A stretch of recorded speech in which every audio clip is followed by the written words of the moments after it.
그래서 19장에 들어왔고요. 그것은 하나님의 율법이 어떤 것인가에 대한 주제로 넘어왔습니다. 그래서 이제 우리가 지금까지는 또 구원론에 대해서 살펴봤다면 이제는 생활론이라고 할 수 있어요. 어떻게 하나님의 구원을 받은 자들이 하나님의 율법을 가지고 우리 이 땅 가운데서 어떠한 기준을 갖고 살아갈 것이냐. 기준이 중요하잖아요. 그래서 이 19장은 하나님의 신자의 삶의 유일한 법칙인 이제 십계명, 하나님의 율법에 대한 이야기라고 할 수 있습니다. 근데 이 이스라엘 백성에게 삶의 대표적인 말씀의 기준은 이제 그 십계명인데, 십계명은 구원을 얻기 위한 계명이 아니라 거듭나고 구원받은 사람들이 하나님과 약속 안에서 지키는 삶의 기준이라고 말할 수 있습니다.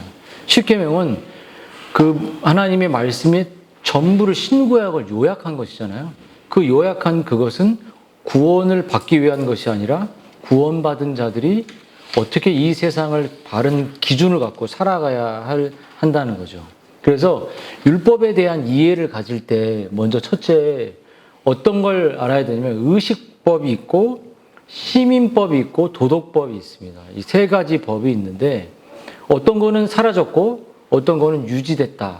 그런 측면에서 좀 세 가지를 알아야 되는데 성경을 보면 의식법이라는 게 의식. 그러니까 이제 구약에 동물의 각을 뜨고 제단에 바치고 또 그 피를 흘리고 이런 것은 장차 예수님이 오실 것을 예표하면서 드려지는 그러한 의식적인 행동이었어요. 그렇잖아요? 그리고 음식에 대한 규례나 재판하는 거, 이런 모든 것들은 이제 그 예수님이 오기 전에 해야 하는 기준들이었습니다. 근데 이 두 가지 기준은 예수님이 음식을 부정한 걸 먹고 안 먹고 또 제사를 지내고 안 지내고 이런 것들은 예수님이 십자가에서 죽으시기 전까지만 유효했고 십자가에서 율법을 완전히 이루신 후에는 이것이 필요 없어졌다는 거예요. 그러니까 이것이 필요 없었다는 게 아니라 그 정신 속에 그리스도 안에 이 모든 게 담겨져 있다는 거예요. 그래서 우리에게 남겨진 최종의 우리가 실천해야 한 의식법과 시민법은 사라졌지만 이것이 그리스도 안에서 완전히 이루어진 최종의 법은 뭐냐면 도덕법이라는 도덕법. 그래서 이 도덕법은 예수님이 율법을 폐하러 온 것이 아니라 완전하게 하러 왔잖아요. 완전한 율법을 지키는 자로 우리는 살아가게 된다. 그 지키는 기준이 바로 십계명의 율법의 말씀이죠. 그래서 여러분, 이 도덕법은 사라지지 않기 때문에 계속 지금도 우리가 지켜야 되는데 그 법의 첫 번째가 누구에게 주어졌냐면 19장 1항을 우리가 이제 아까 읽어봤듯이 하나님께서 아담에게 한 율법을 행위 언약으로 주었는데 그렇게 이제 후손들이 이것을 온전하게 이제 아담의 모든 후손들이 그 십계명의 말씀을 영구적으로 지켜야 된다라는 계명을 먼저 그 율법을 아담에게 먼저 주셨다는 거예요. 첫째로.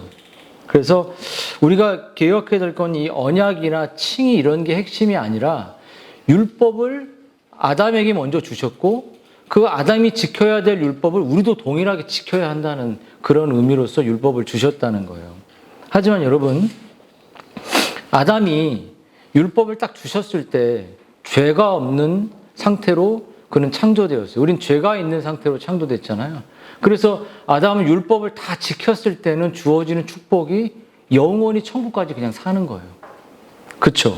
근데 아담이라 할지라도 여러분, 그가 하나님을 만나면 죄가 없는 존재로 창조되었다 할지라도 정말 한 방울의 물과 같은 존재거든요. 아담도, 우리도 그렇고 하나의 먼지 같은 거죠. 하나님 앞에서는.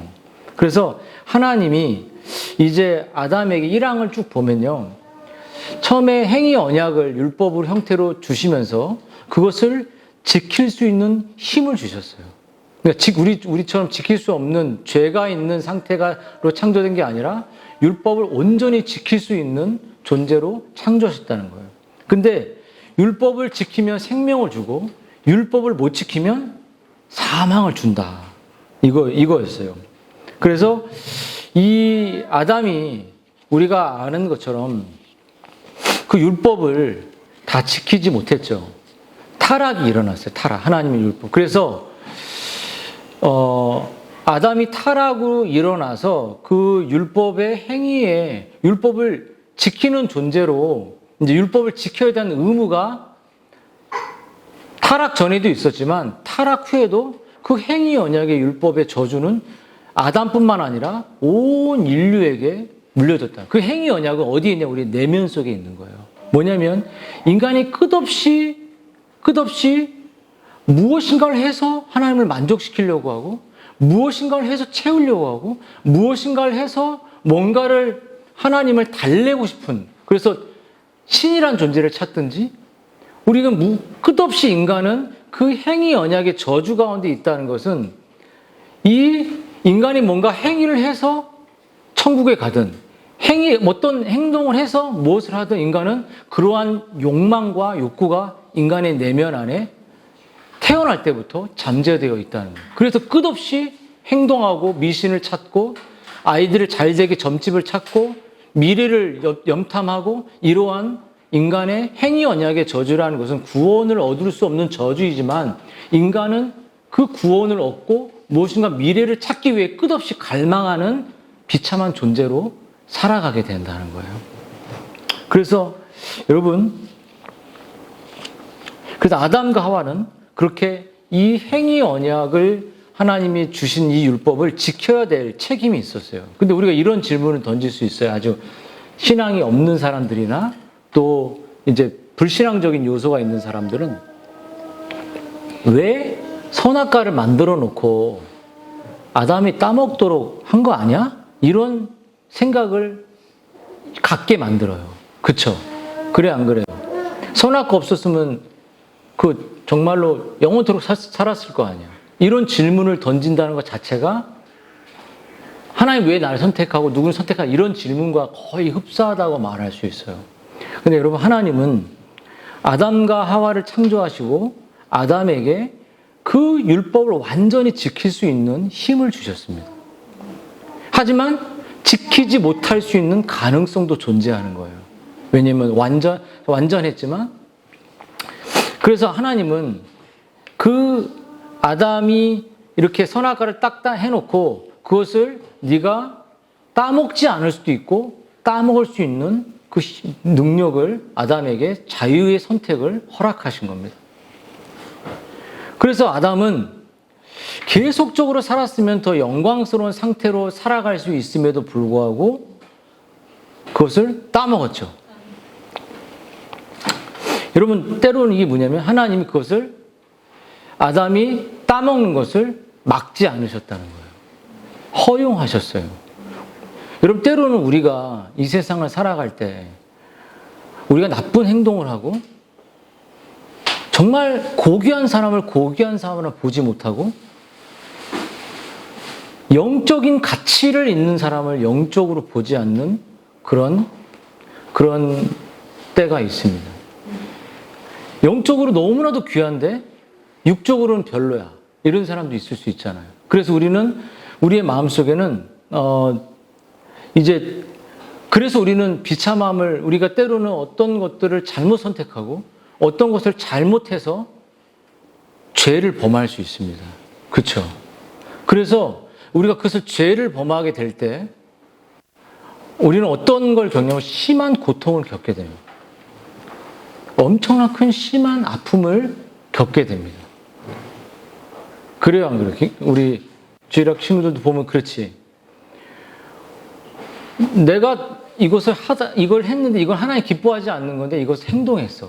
근데 하나님 그것을 허용하셔요. 그래서 하나님이 깨닫게 하시는 게 있어요. 쓴 맛을 꼭 보게 하십니다. 쓴 맛을. 그렇죠? 근데 왜 쓴 맛을 보게 하실까요? 그것은 여러분, 하나님은 오늘도 전능하시다고 배웠잖아요.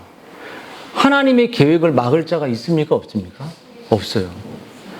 그 완전하게 창조된 아담도 타락으로 말미암는 그 하나님의 우리를 구원하고 우리를 축복하는 그 영원한 계획을 막을 수 없듯이 바로도 그렇게 막 추격하고 이스라엘 백성을 추격하고 그럴지라도 하나님의 구원의 계획을 막을 수 없듯이 우리의 타락과 우리의 부패와 우리의 무능함이 하나님의 계획을 막을 수 없죠. 우리를 복주고 우리를 바른 길로 인도하기 위해서 하나님은 때로는 우리의 타락을 허용하세요. 그냥 놔두신다는. 그리고 그 타락의 그 깊이와 그 비참함을 보게 하시고, 다시 말하면 여러분, 하나님은 자신감이 있는 거예요. 자신감. 쉽게 말하면 전등하신다는 말은 자신 있는 거야. 왜? 우리를 다시 교정하고 다시 거듭나게 하고 다시 참 백성이 되게 한 자신감이 있어. 한번 갈 때까지 가봐. 네가 언제까지 꼬꾸라지나 가봐. 하나님이 우리에게 밀어붙인 거 아니에요. 우리가 선택한 거예요. 네가 그렇게 비참하게 가봐. 영적 교제 없이 가봐. 영적 가치를 무시해봐. 가봐. 가정이 어떻게 파괴되는지 가봐. 그때 그 순간 그 비참함을 경험하게 돼요. 그러면서 하나님의 무릎 꿇게 만들어요. 하나님을 찾게 만듭니다. 하지만 그 모든 과정이 있을지라도 하나님의 계획에는, 절대 주권의 계획에는 아무런 손상이 없다는 거예요. 이미 하나님이 영광스러우시니까. 우리가 못한다고 영광이 좀 사라지고 우리가 잘한다고 영광 받는 게 분이 아니라 그 작정과 그 무한함과 전능함에서 완전하세요. 실패가 없는 분이에요. 그렇죠. 우리의 실패는 하나님 앞에 실패가 아닌 거예요. 언제든 하나님이 원하시는 방향으로 우리 이끄실 수 있죠. 그래서 여러분, 우리는 실수를 저지른다 해도 여러분, 그것은 하나님이 자신의 뜻을 이루는데 아무런 방해가 되지 않는다는 것이에요. 그래서 여러분, 인간은 이렇게, 그래서 하나님은 아담과 하와가 그것을 허용함으로 말미암아 여러분, 온 인류가 타락했듯이 모든 인류가, 그래서 그리스도가 오기 전까지, 그리스도가 율법을 이루시기 전까지 그 율법을 지킬 수도 없고 율법을 행할 수도 없는 그러한 저주 가운데 살아가게 된다. 그래서 인간은 때로는 종교로, 때로는 도덕으로, 때로는 교양으로, 때로는 세상을 지식을 탐닉함으로 자기의 만족을 추구하려는 종교성을 갖고 신의 의식을 갖고 끝없이 하나님 없는, 하나님 같은 것을 추구하면서 거기에 자신을 밀어넣으면서 인간은 살아가게 되는 거예요. 이게 저주죠. 하나님 없는 삶. 이게 저주입니다. 근데 여러분, 행위 언약의 이 나쁜 소식은 뭐냐면, 인간이 그러면 율법을 지켜야 해도 내면에 하는 행위 언약, 그 율법의 저주 가운데 있으니까 뭔가를 지켜야 되는데 지킬 수도 없고, 지키는 게 뭔지도 모르겠고, 막 뒤죽박죽한 그 온통 저주 가운데, 삶의 미래에 대한 두려움 가운데 인간은 살아가게 되는 저주에 떨어졌죠. 그러면서 그 저주 속에 떨어져가는 모든 인간들의 결국은 뭘까요? 심판이 있습니다. 그 심판, 정말 고린도후서 5장 10절의 말씀처럼 하나님의 이 말씀을 지키지 않고 지킬 수 없는 이 존재가 그 하나님의 말씀을 지키지 못하는 행위 언약의 저주의 결과는 결국 심판에 처하게 된다는 거예요. 이는 우리가 5장 10절에 보면 고린도후서, 반드시 그리스도의 심판대 앞에 드러나 각각 선악간에 그 몸에 행한 것을 따라 받으려 할 것이다. 네 몸의 행, 우리의 마음이 그것을 원하고 몸이 행한 그 결과대로 심판받게 되어 있어요. 근데 여러분, 좋은 소식은 뭘까요? 좋은 소식은 이 심판을 모면하고 이 저주를 모면할 수 있는 유일한 이 길은 복음이죠. 예수님께서 그 하나님의 율법의 십계명을, 율법의 말씀을 그의 적극적인 순종과 그 소극적인 그 순종으로 온전한 하나님의 율법을 다 지켰다는 거예요. 율법을 하나님 도덕법의 기준이 어마어마한데 그 도덕에 다 지켜야 할 준행의 기준을 다 지켰다는 거예요. 그래서 그를 믿는 자마다 율법을 지켜야 하는 의무로부터, 율법으로 구원 얻으려는 그 모든 율법의 저주로부터 우리를 속량하셨죠. 그리고 우리가 심판대 앞에 섰을 때 두렵지 않도록 우리에게 보호막을 주셨어요. 우리에게 그 안전장치를 주셨죠. 그것이 누구죠? 바로 그리스도라는 거예요. 그래서 하나님이 원하신 율법의 기준이 어마어마한데 그것을 다 그리스도가 지키셨기 때문에 그것을 믿는 자들에게 그것을 지킨 것처럼 여겨주는 의를 선물로 주셨습니다. 여러분, 그래서 우리가 그렇게 하나님의 의를 얻은 자들을 향해서 우리 성경은 뭐라면 거듭난 자, 신자라고 말해요. 그럼 신자는 그러면 그리스도께서 율법을 다 지키셨기 때문에 우리는 안 지켜야 됩니까? 지켜야 됩니까? 지켜야 된다는 거예요. 구원 얻으려고 지키는 게 아니라 우리의 삶의 완전한 기준으로 옵션이 아니라 머스트죠. 무조건 지켜야 된다는 거예요. 근데 율법에는 우리가 기억해야 될 거 있어요. 이 도덕이란 말과 윤리, 도덕은 모랄 이러면 윤리는 에스닉이죠. 도덕과 윤리는 달라요. 윤리. 도덕은 뭐냐면 해야 되고 하지 말아야 되는 명확한 기준이 있어. 근데 윤리는 뭐냐면 인간의 감정과 사회의 제도의 기준에 있어요. 사회가 이걸 괜찮아라고 말하면 윤리적으로 괜찮다고 말하면 죄가 아닌 거예요. 그렇죠? 그리고 윤리는 세상이 만든 윤리는 상대적이라고 말할 수 있습니다. 가온아, 봐봐. 윤리가 상대적이야. 자, 봐. 그래서 동성애를 볼 때 나는 오늘 가온이가 여기 있는데 나 오늘 아빠 여자 할래. 그럼 사회가 여자 해도 돼. 이렇게 말하면 여자가 돼버리는 겁니다. 사회에서 지탄해요, 안 해요? 지탄 안 해요. 윤리적으로 문제 없잖아요. 남자 화장실에 갔다가 오늘 여자 화장실 들어가도 사회 윤리적으로 법적으로 문제가 안 되면 이미 죄가 아닌 거야. 그 윤리는 상대적인 거죠. 그렇죠? 근데 성경의 도덕의 규범은 남자와 여자를 창조했다는 거예요. 남자는 남자고 여자는 여자가 남자가 될 수 있고 남자가 여자가 될 수도 없는 거. 이걸 법으로 만들 수도 없는 겁니다. 그래서 여러분, 우리들에게 제일 중요한 건 윤리가 만약에 세상의 윤리가 남자가 여자가 돼도 괜찮아라고 말하는데 성경은 절대 남자가 여자가 될 수 없고 여자가 남자가 될 수 없는 규범을 갖고 있어요. 도덕을. 그럼 뭘 따라야 돼? 성경의 도덕을 따라야 돼? 규칙을 따라야 돼? 세상의 윤리를 따라야 돼? 성경의 도덕을 따르는 거예요. 학교에서 아무리 그것이 인권이나 여러 가지로 좋다고 말할지라도 우리의 기준은 불변하지 않은 그리스도께서 완전히 이루신 말씀의 이 기준인 하나님의 말씀이 옳지 않으면 그 길로 안 가야 돼. 그게 기준이야. 시원아 알겠지? 시험에 만약에 오늘 남자가 될 수 있어요라고 그게 답이 그을지라도 아니요.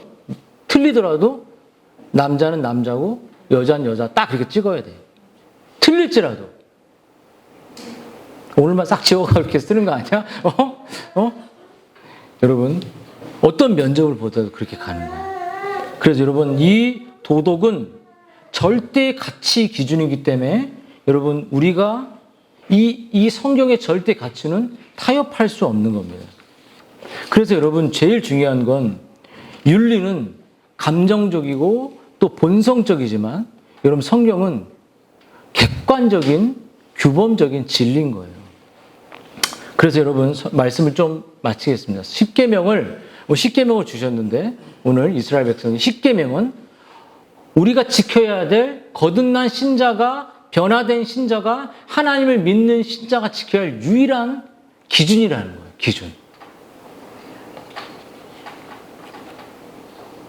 그리고 10계명을 완전한 규칙으로 율법으로 생각하고 마음과 뜻을 다해 그 법을 지키려고 해야 된다는 거예요. 그래서 예수님이 이렇게 말했어요. 예수님이 가르쳐 주신 대로 해야 돼요. 마태복음 22장에 예수께서 가라사대 내 마음을 다하고 뜻을 다하고 주 너의 하나님을 사랑하라 하셨으니 이것이 크고 첫째 되는 계명이요. 둘째는 그와 같이 내 이웃을 내 몸같이 사랑하라 하셨으니 이 두 계명이 온 율법과 선지자의 강령이라.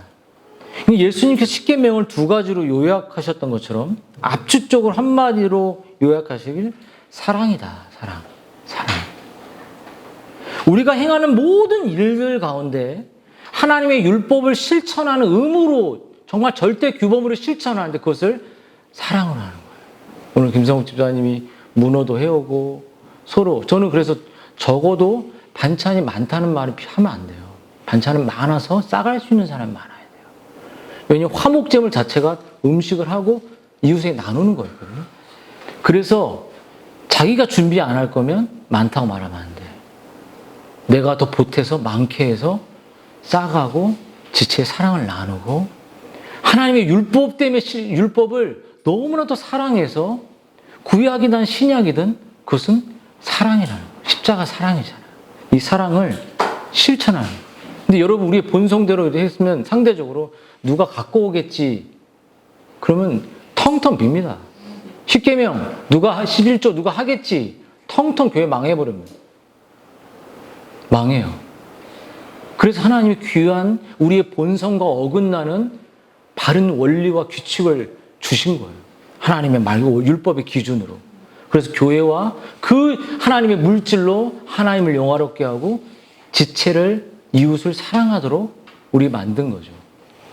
그러면 여러분 우리의 윤리적 가치를 도덕법에 두고 우리가 생각하는 윤리는 세상의 윤리처럼 사용하는 게 아니라 세상의 정치인들이 이런 윤리의 잣대를 들이댈지라도 우리가 성경의 윤리, 성경의 규범적 규칙을 우리의 삶의 윤리로 믿고 있다면 우리는 거기에서 모든 게 판가름 나요. 그렇게 사용하는 전심으로 하나님을 사랑하고 이웃 지체를 사랑하는 거예요. 교회를 사랑하는 거예요. 그러면 하나님이 그 말씀을 지키는 자들에게 복을 주세요. 말씀을 지키는 자들을 보호하십니다. 말씀을 지키는 자들을 먹이십니다. 말씀을 지키는 자들에게 축복하세요. 그것을 눈으로 보셔야 돼요, 여러분들이. 그렇기 때문에 여러분이 옆에 있는 사람이 어떤 사람이 가장 소중하냐고 말할 때 하나님의 말씀을 가장 우선으로 여기는 사람이 옆에 있다면 그 사람은 따봉으로 얘기해요. 따봉으로. 그렇지 않고 이것도 해야 돼. 이거 세상의 상대적인 것을 먼저 앞세우면 그것은 가정의 질서가 파괴됩니다. 파괴되고 방향을 잃어버려요. 그래서 집안의 가장은 그 하나님의 절대적인 규범이 하나님의 말씀을 붙잡을 때 그 아래 밑에 있는 사람들은 다 기쁨으로 빨로 따라가야 돼요. 순종. 안 그러면 애들도 나중에 질서를 잃어버리고 가족이 다 방향을 잃어버려요. 교회도 그렇습니다.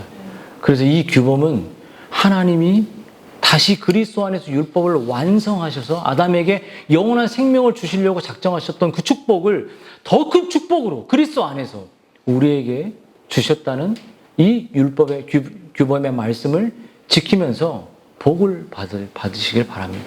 그것이 예배의 일환이 될 수 있죠. 예배를 온전히 지키는 거예요. 기도를 온전히 하는 겁니다. 말씀 생활을 온전히 하는 거죠. 그럼 이것을 실천해서 은혜 가운데 실천해서 복을 받으시기를 주님의 이름으로 축원드립니다.